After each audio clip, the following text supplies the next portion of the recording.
แต่วันศุกร์ที่ 27 กุมภาพันธ์ 2569 ถึงวันอาทิตย์ที่ 1 มีนาคม 2569 นี้เท่านั้น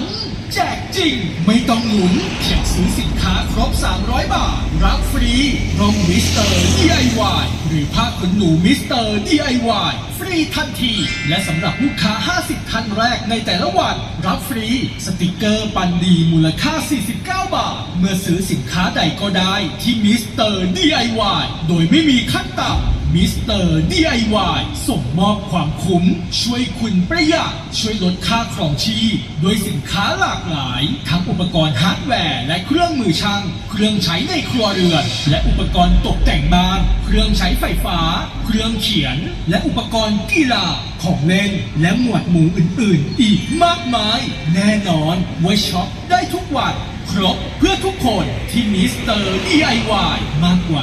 1,100